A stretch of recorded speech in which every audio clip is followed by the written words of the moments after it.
Today I will be demonstrating about the Vazirani Akinoski closed mouth mandibular block technique.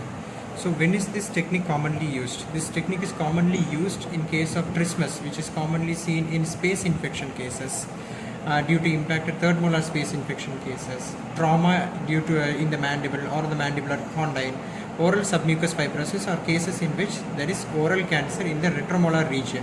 So these cases, the patient has reduced mouth opening, you can't approach the mandibular nerve due with the conventional IANB technique. So we use for a closed mouth technique.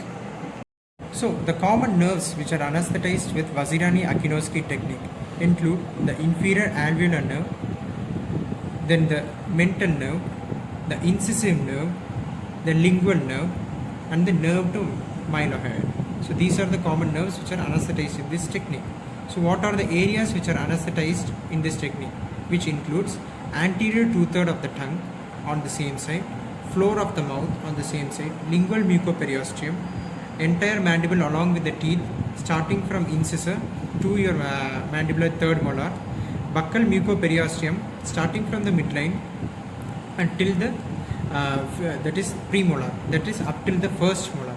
The last three molars are actually supplied by the long buccal nerve, which is not anesthetized by the technique, so it is not anesthetized in this technique. So the landmarks for your Vazirani Akinoski technique include the mandibular coronoid process. So this forms the lateral landmark for the injection technique.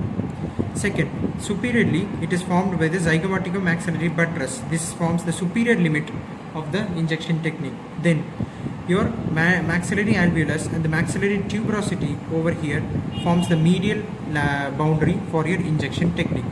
So the three landmarks include your coronoid, your mandibular tuberosity on the medial side, and your zygomatically-maxillary buttress on the superior.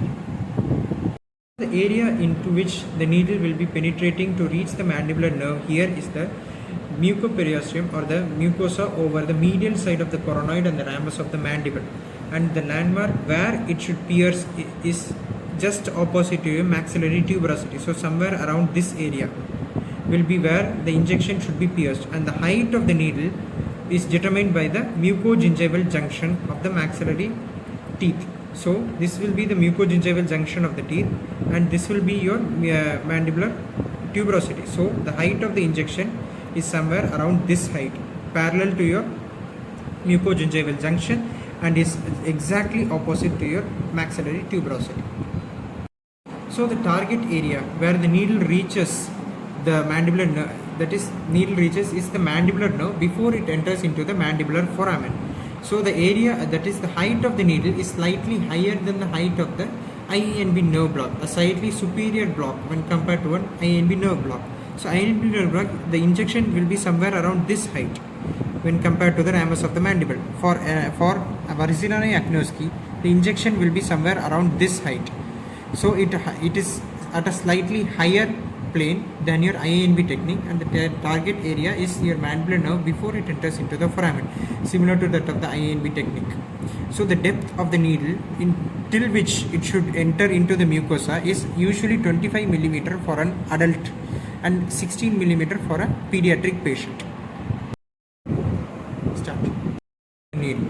The bevel of the needle should be facing opposite to the target area, so it should be away from your lateral border, which is the coronoid process, and the area of insertion is here on the mucosa on the medial side of the ramus and the coronoid process. So the bevel should be facing away, so that when you are giving the injection will turn towards the mandible so that it reaches the block area.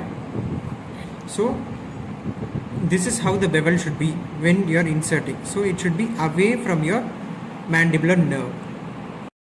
Now I am going to perform the Vazirani Akinoski nerve block technique. So the landmarks include your coronoid process laterally, your mandibular alveolus medially, and the mandibular tuberosity, and superiorly is the zygomatically-maxillary buttress. So the height of the needle is determined by the mucogingival junction of the mandibular third molar areas. So the needle should be parallel to this when you are inserting, the bevel facing away from your mandible, and it should be penetrated to a depth of 25 mm. So in this depth, the needle will be lying superiorly and laterally to your inferior alveolar nerve. So depositing the anesthetic solution in this area blocks the nerve just above the mandibular foramen, thereby blocks the nerve directly above the foramen.